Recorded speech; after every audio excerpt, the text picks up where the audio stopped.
The wind never stopped in Dry Creek. It carried dust across the main street, rattled old shutters against clapboard walls, and whistled through the gaps in weathered boards of abandoned barns. On some mornings, it sounded like the land itself was sighing, tired, stretched thin, and holding secrets too heavy to speak aloud. Eliza Kane had grown used to the sound. She had grown used to a lot of things: silence, solitude, and the sharp taste of whiskey she sometimes poured into her coffee just to quiet the ache in her chest. 3 years a widow, with no children and no family left, Eliza lived on the far edge of town in a modest cabin her late husband had built with his own hands. It wasn't much, just 4 walls, a stove that smoked when the wood was damp, and a rocking chair on the porch that leaned a little to the left. But it was all she had. Most women her age were tied down to families, to chores, to babies clinging to their skirts. But Eliza had nothing but time, and time had a way of reminding her she was alone. That morning, she had saddled her mare, Daisy, and ridden into town for flower lamp oil and tobacco. She didn't smoke, but she traded the tobacco to the ranch hands for venison or fresh eggs. When she finished her errands, she lingered outside the saloon, watching men stumble in with laughter on their breath and guns at their hips. She wondered, as she often did, what it might feel like to be part of something again. That's when she saw it. A dog. It limped out from between 2 buildings, ribs showing beneath patchy fur, one ear torn clean through. Its eyes, one clouded white, the other sharp as glass, found hers across the street. Eliza froze. Animals were scarce out here unless they belonged to someone. Coyotes, sure. Stray cats, sometimes. But a dog wandering like a ghost between men too drunk to notice it seemed like a sign. The dog tilted its head, sniffed the air, and then, without warning, took off toward the northern trail. Something in Eliza stirred. Before she knew it, she was following. The trail north of town wound through gullies carved by old floods, then rose into the hills where the land grew harsher. Eliza urged Daisy on, dust rising behind her hooves. The sun bled low over the horizon, painting the land in shades of copper and blood. She told herself she was being foolish. A stray dog was nothing. And yet, her heart drummed faster than it had in years. The dog led her up a narrow path between 2 cliffs, its silhouette sharp against the fading light. Finally, it stopped, and there it was, an old cabin, half hidden by sagebrush and thyme. Its roof sagged, its windows boarded. A once white door hung crooked from a single hinge. It looked abandoned, forgotten by man, swallowed by the land. The dog slipped inside through a gap in the wall. Eliza dismounted, her boots crunching on dry gravel. She hesitated, hand resting on the revolver at her hip. She wasn't used to fear anymore. Life had beaten it out of her. But something about this place made her skin prickle. Still, she pushed the door. It groaned like a dying man. Inside, the air was cooler, thick with the smell of dust and rot. Moonlight filtered through gaps in the boards, painting pale stripes across the floor. The dog stood in the center of the room, tail wagging once. Then it trotted over to a far corner and pawed at something. Eliza followed slowly, every creak of the floorboards loud in the silence. What she found made her breath catch. It was a trunk, old iron bound, with the lock busted clean off. The dog sat beside it, ears perked, as if waiting for her. Eliza knelt, brushing away years of dust with her sleeve. She hesitated, then lifted the lid. Inside, beneath a moth-eaten blanket, lay a stack of yellowed papers tied with a strip of leather. Beneath that, wrapped in oilcloth, was something heavier. She pulled it free. A rifle. Not just any rifle. A Henry repeater. Gleaming, oiled, cared for like it hadn't been forgotten at all. Alongside it were boxes of ammunition sealed tight. Eliza's hands trembled. In Dry Creek, guns were power. And this was more than power. This was survival. But what chilled her more than the rifle was the papers. She untied the strip and spread them out on the floor. Maps. Hand-drawn, detailed, marked with trails, ridges, and, her heart skipped, camps. Dozens of them, sketched with notes in a hand she didn't recognize. At the bottom of the pile was a letter. The ink had bled, but she could still make out the words. To whoever finds this. They're coming. The Blackthorn Gang, 50 strong, armed to the teeth. This cabin is the only safe place left. Don't trust the sheriff. Don't trust anyone. If Dry Creek is to survive, it begins here. Her mouth went dry. The Blackthorn Gang.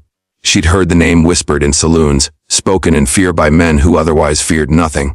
Outlaws who left nothing but graves behind them. And they were coming. Her Eliza staggered back, her pulse roaring in her ears. She pressed a hand to the wall to steady herself. The dog whined softly, as if sensing her turmoil. For the first time in years, she felt something other than emptiness, fear. Purpose. She didn't know how long she stood there, staring at the maps, the rifle, the words that promised doom. But by the time she gathered the papers back into the trunk, the night was deep, and the stars cold above the hills. Eliza knew she couldn't keep this to herself, but she also knew, if the letter was true, there was no one she could trust. Not even the sheriff. When she rode back into Dry Creek, the town was quiet, lanterns glowing in windows, the saloon still humming with drunken songs. She tied Daisy outside and carried the oilcloth bundle close under her shawl. Her boots echoed on the wooden walkway as she passed the sheriff's office. She glanced inside. Sheriff Boone sat at his desk, hat tipped low, a bottle beside him. He was a big man, broad-shouldered, with a gray beard that spilled down his chest. People trusted him, but the letter's warning gnawed at her.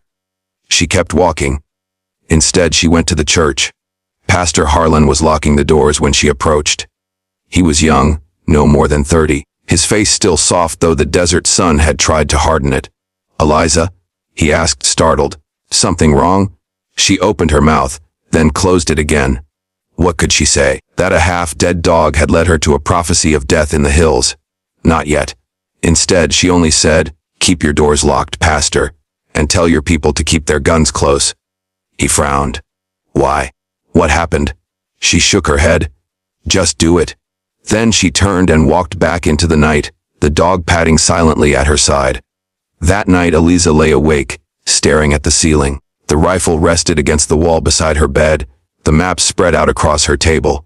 Every sound outside made her flinch. Every creak of the house felt like warning. And yet, despite the fear, despite the weight of what she'd found, she felt alive. The dog curled up at the foot of her bed, eyes gleaming faintly in the dark. Eliza whispered into the silence, "What have you led me into, boy?" The dog only thumped its tail once, as if to say everything. The next morning, Dry Creek would wake to the same dusty sun, the same weary streets, the same men in the saloon and women at their wash. But Eliza Kane knew different. Something was coming, and because of one stray dog and one abandoned cabin, she was the only one who could stop it. The morning came hot and dry, with the kind of sky that promised no rain for months. Eliza stood on her porch with a tin cup of coffee, staring out at the land. The rifle leaned against the doorframe, polished and ready. The stray dog sat at her feet, tail twitching. She hadn't slept much. The words from the letter circled her mind like vultures. "They're coming. 50 strong. Don't trust the sheriff." 50 men against a town like Dry Creek meant one thing: slaughter. And she was the only soul who knew it was coming. A sheriff she couldn't trust by noon. She rode into town again, the rifle hidden under her shawl. The dog trotted behind Daisy's hooves, keeping pace with the mare as if he'd been hers all along. The town bustled with the rhythm of an ordinary day, men driving cattle through the main street, women sweeping porches, children chasing a rolling hoop. Nobody knew. Nobody had the faintest idea, and that was the cruelest part. Sheriff Boone spotted her as she tied her horse outside the general store. He stepped out of his office, his thumbs hooked in his belt. "Well, if it ain't Miss Kane," he rumbled. "You're in town twice in 2 days. What's got you so restless?" His smile was easy, but she saw the whiskey, red veins in his eyes, the twitch in his jaw when he spoke. She opened her mouth to speak, to tell him everything, to hand him the maps and the letter, and let him take the burden. But then the words from the note hit her again. Don't trust the sheriff. Instead, she smiled thinly, just stocking up. Boone eyed her for a moment longer, then tipped his hat. Don't be a stranger, Eliza. Loneliness ain't good for anyone. His words struck deeper than they should have. She turned away before he could see the storm in her face. The warning, Eliza ducked into the general store and purchased sacks of flour, coffee beans, and gun oil. But her real errand lay next door. The saloon smelled of stale beer and cigar smoke. A piano man tinkled out a tune in the corner, drowned out by laughter and the clink of cards. At a table near the back, 3 ranch hands leaned over their drinks. Men Eliza trusted more than the sheriff. Tough, quiet men who owed their livelihoods to the land, not to politics. She approached them, setting her bundle on the table. "Boys," she said softly, "I need you to listen careful, and you need to keep your mouths shut when I'm done." They looked up, startled. "Eliza," one of them asked. "What's wrong?" She leaned closer. "The Blackthorn gang. They're headed this way. 50 men, maybe more. I've seen the proof." The color drained from their faces. "You sure?" another whispered. "As sure as I'm standing here," she said. They exchanged uneasy glances. One of them spat into his cup. "What do we do?" Eliza lowered her voice. "Gather what you can. Guns, ammo, food. Don't breathe a word to Boone. If the letter I found was right, he can't be trusted." The men nodded slowly. Fear was in their eyes, but so was something else. Resolve. Eliza straightened. "Meet me out at my place tonight. Bring only who you trust with your life." The Blackthorn arrival that night. Eliza sat at her table with the map spread out before her. The dog lay by the door, ears pricked. The ranch hands arrived after dark, 2 of them carrying sacks of ammunition, the third a crate of dynamite left over from blasting rock on the trail. "We can't fight 50 men head on," one said. "We'll be slaughtered." "We don't need to fight 'em head on," Eliza replied. She tapped the map. "Look here. The northern pass. Narrow, rocky ground. If we set charges here and here, we can bottleneck 'em. Cut their numbers down before they even reach town." The men leaned closer, their fear shifting into something sharper. Hope. But before they could say more, the dog growled low in its throat. Hoofbeats. Eliza blew out the lamp. Shadows moved outside the window, at least 6 riders. She whispered, "Hide." They crouched low as the riders pulled up outside. Voices drifted through the thin walls. "Sure this is the place?" "Yeah." Boone said the maps were in here. "Some widow woman found 'em." Eliza's blood ran cold. Boone. He'd already sold her out. The riders dismounted. Boots crunched on gravel. The door creaked open. Eliza raised the rifle, finger trembling on the trigger. A silhouette stepped inside, outlined by moonlight. He was tall, broad-shouldered, with a bandana over his face. "Easy now," the outlaw drawled.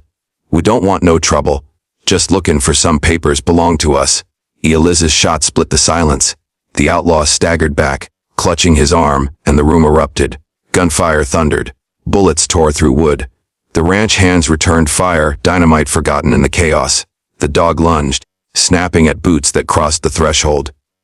When the smoke cleared, 2 outlaws lay dead outside, the others retreating into the night with curses on their tongues. Eliza lowered the rifle, chest heaving. "They know," she whispered. "They'll be back, with all of them." The siege by dawn, word spread. The ranch hands told their families, who told others.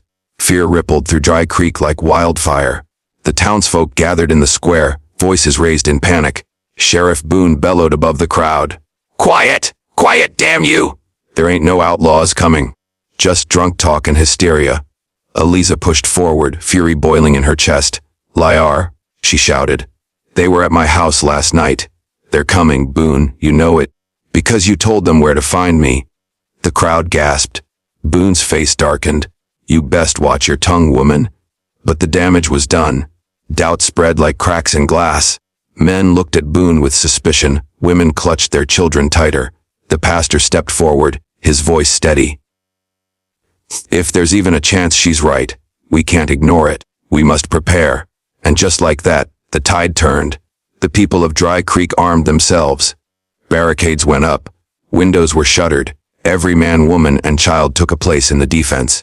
And at the center of it all was Eliza Kane, the widow who had nothing to lose, leading a town with everything at stake. The final stand, the Blackthorn gang, came at sunset. 50 riders thundered down the northern pass, dust billowing behind them like storm clouds. Their leader, a scar-faced brute named Malachi Blackthorn, rode at the front with a shotgun across his saddle. The dynamite charges set by Eliza and the ranch hands exploded as the gang entered the pass. Rock and flame tore through their ranks, scattering horses, killing a dozen men outright. The survivors roared with rage and pressed on. They hit the barricades at full force. Gunfire cracked. Windows shattered. Men fell screaming. Eliza fought from the rooftop of the saloon, the Henry repeater singing in her hands.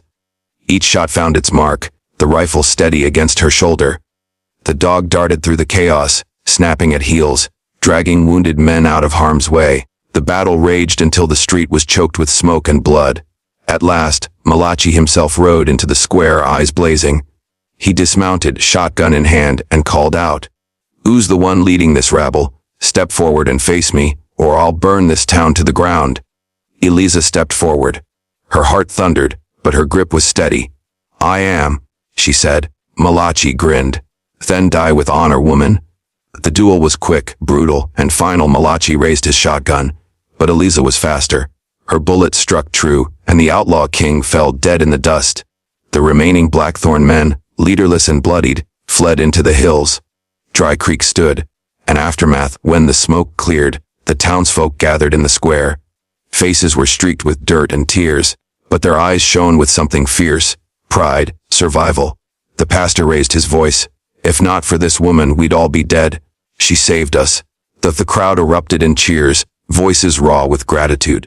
Eliza stood among them, stunned. For years she had been nothing, just a lonely widow on the edge of town. Now she was something more. The stray dog pressed against her leg, tail wagging. She knelt, burying her fingers in his scruffy fur. "Wes, you knew what you were doing after all," she whispered. The town was alive. The danger was gone.